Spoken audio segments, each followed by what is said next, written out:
दोस्तों, कहानी को पूरा सुनिएगा और अगर कहानी अच्छी लगे तो लाइक कीजिएगा। चैनल को सब्सक्राइब नहीं किया है तो चैनल को सब्सक्राइब कर लीजिएगा।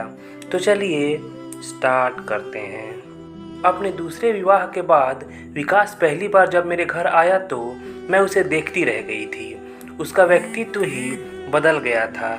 उसके गालों के गड्ढे भर गए थे, आंखों पर मोटा चश्मा जो किसी चश्मे वाले मास्टर जी के कार्टून वाले चेहरे पर लगा होता है वैसे ही उसकी नाक पर टिका रहता था। लेकिन अब वही चश्मा व्यवस्थित तरीके से लगा होने के कारण उसके चेहरे की शोभा बढ़ा रहा था। कपड़ों की तरफ भी जो उसका लापरवाही भरा दृष्टिकोण रहता था उसमें भी बहुत परिवर्तन दिखा। पहले के विपरीत उसने कपड़े और सलीके से पहने हुए थे। लग रहा था जैसे किसी के सधे हाथों ने उसके पूरे व्यक्तित्व को ही संवार दिया हो। उसके चेहरे से खुशी छलक रही थी। मैं उसे देखते ही अपने पास बैठाते हुए खुशी से बोली, वाह विकास, तुम तो बिल्कुल बदल गए। बड़ा अच्छा लग रहा है तुम्हें देखकर। शादी करके तुमने बहुत अच्छा किया। तुम्हारा घर बस गया। आखिर कितने दिन तुम ममता का इंतजार करते। अच्छा हुआ तुम्हें उससे छुटकारा मिल गया। उसके लिए चाय बनाते बनाते मैं मन ही मन सोचने लगी कि इस लड़के ने कितना झेला है। पूरे 8 साल अपनी पहली पत्नी ममता का मायके से लौटने का इंतजार करता रहा, लेकिन वह अपनी जिद पर अड़ी रही कि वह नहीं आएगी। विकास को ही अपना परिवार, जिसमें उसकी माँ और एक कुंवारी बहन थी, को छोड़कर उसके साथ रहना होगा। विकास के छोटे से घर में उन सब के साथ रहना उसको अच्छा नहीं लगता था। ममता की अपनी माँ का घर बहुत बड़ा था। विकास ने उसे बहुत समझाया कि बहन का विवाह करने के बाद वह बड़ा घर ले लेगा, लेकिन ममता को अपने सुख के सामने कुछ भी दिखाई नहीं पड़ता था। उसके मायके वालों ने भी उसे कभी समझाने की कोशिश नहीं की।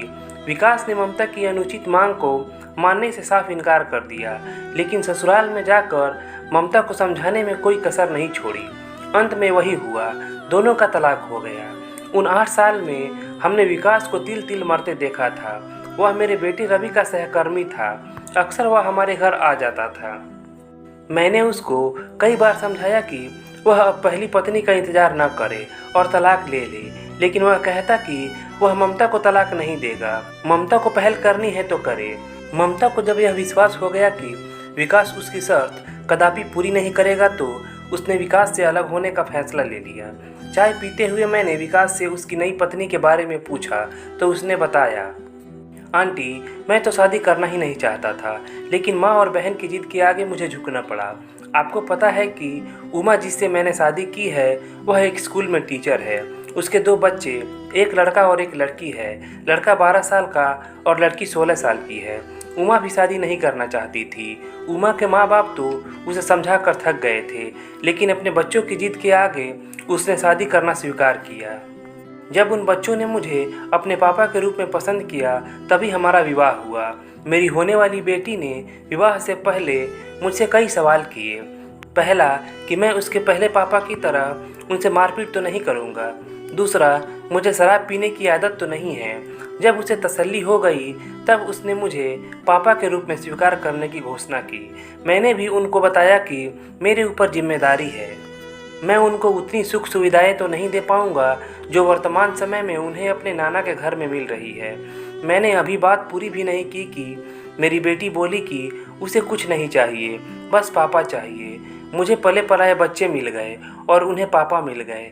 मेरा तो कोई बच्चा है नहीं। अब इस उम्र में ऐसा सुख मिल जाए तो और क्या चाहिए। उमा भी यह सोचकर धन्य है कि उसको एक जीवन साथी मिल गया और उसके बच्चों को पापा मिल गए। अब घर घर लगता है। बच्चे जब मुझे पापा कहते हैं तो मेरा सीना गर्व से फूल जाता है। एक बार मेरी बेटी ने मेरे जन्मदिन पर एक नोट लिखकर मेरे तकिए के नीचे रख दिया। उसमें लिखा था, दुनिया के बेस्ट पापा। उसे पढ़कर मुझे लगा कि मेरा जीवन सार्थक हो गया है। उसने एक ही सांस में अपने मन के उद्गार मेरे सामने व्यक्त कर दिए। ऐसा कहते हुए उसके चेहरे की चमक देखने लायक थी। बात बात में जब वह बड़े आत्मविश्वास के साथ मेरी बेटी शब्द इस्तेमाल कर रहा था, उस समय मैं सोच रही थी कि कितनी खुश होगी वह लड़की। लोग तो अपनी पैदा की हुई बेटी को भी इतना प्यार नहीं करते।